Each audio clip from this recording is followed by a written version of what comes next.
lulus. Apakah masih seperti itu sampai sekarang? Iya Kak, masih ada rasa takutnya walaupun tidak sebesar sebelumnya. Baik, sejak pertemuan kemarin, adakah hal yang kamu pikirkan atau rasakan terkait masa depan kamu? Saya jadi sering memikirkan apa yang akan saya lakukan setelah lulus nanti. Kadang saya semangat, tapi kadang juga takut.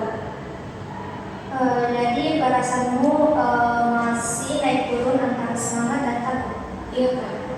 Untuk sesi hari ini, bagaimana kalau kita mencoba melihat lebih jauh apa yang membuatmu takut, lalu menyusun langkah-langkah yang bisa membantumu lebih siap menghadapi dunia kerja. Saya setuju. Baik, saya ingin mengetahui sedikit tentang latar belakang pekerjaan keluargamu. Bisa diceritakan pekerjaan ayah dan ibumu?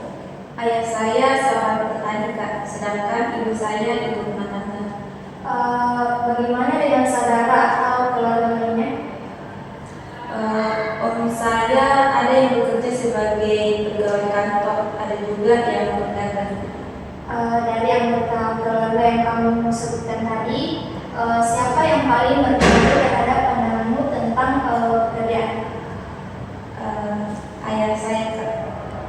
Apa yang biasanya ayah kamu sampaikan tentang pekerjaan?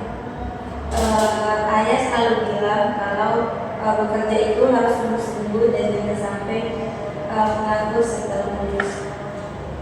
Ketika mendengarkan itu, apa yang kamu rasakan?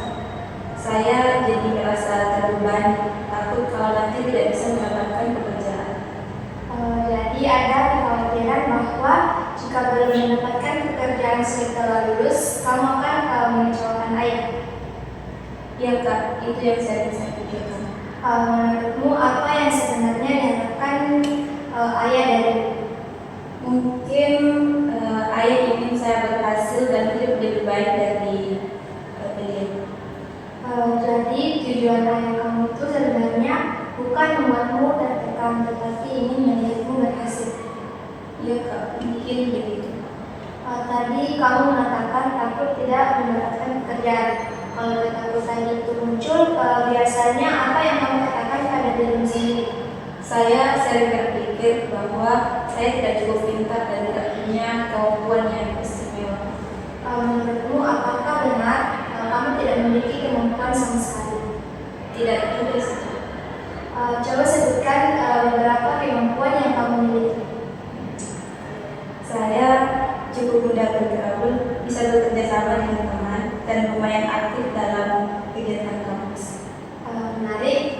Jadi sebenarnya ada beberapa kemampuan yang kamu miliki. Ya, Kalau temanmu mengatakan hal yang sama, yaitu merasa tidak punya kemampuan apa-apa, apa yang kamu katakan kepadanya?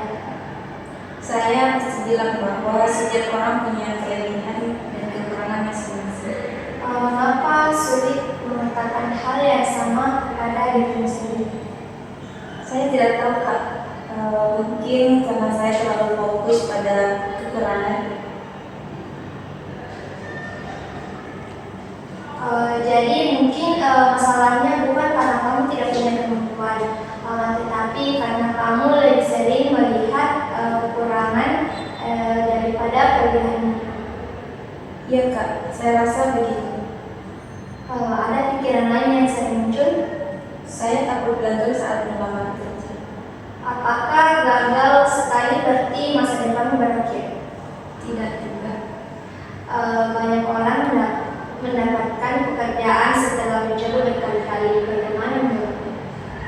Benar Kak, saya belum pernah melihatnya dari sudut pandang itu. Jadi kegagalan bisa menjadi proses belajar, bukan tanda bahwa seorang tidak mampu. Iya Kak. Setelah kita membahas semua itu, apa satu hal yang paling ingin kamu capai dalam 3 bulan ke depan? Saya ingin lebih siap menghadapi dunia kerja. Lebih siap seperti apa? Saya ingin memiliki pengalaman dan pengetahuan yang lebih banyak tentang pekerjaan. Bagaimana kamu akan tahu bahwa tujuan itu tercapai? Kalau saya sudah membuat CV, mengikuti pelatihan dan mencoba melamar pekerjaan atau magang. Menurutmu, apakah itu realistis dilakukan dalam 3 bulan? Insya Allah bisa.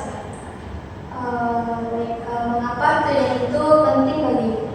Karena saya ingin lebih percaya diri dan tidak terlalu takut lagi. Jadi tujuan itu adalah dalam 3 bulan ke depan membuat CV yang baik, mengikuti minimal 2 pelatihan, pengembangan diri atau karir, dan mencoba mengirim lamaran magang atau pekerjaan ke beberapa tempat. Apakah itu sesuai dengan keinginanmu? Iya Kak, itu yang saya inginkan. Sekarang mari kita buat langkah-langkahnya. Apa yang akan kamu lakukan minggu ini? Saya akan memperbaiki CV saya. Setelah itu, Saya akan mencari informasi pelatihan atau seminar karir. kemudian langkah berikutnya. Mengikuti minimal 2 seminar selama 2 bulan ke depan. Setelah mengikuti seminar, Saya akan mencoba mengirim lamaran magang atau pekerjaan. baik. Siapa yang bisa membantumu selama proses ini? Mungkin teman-teman, dosen, dan keluarga. Hambatan apa yang mungkin muncul? Rasa malas dan kurang percaya diri. Apa yang akan kamu lakukan jika hambatan itu muncul? Saya akan mengingat tujuan yang sudah saya buat dan meminta dukungan benar-benar.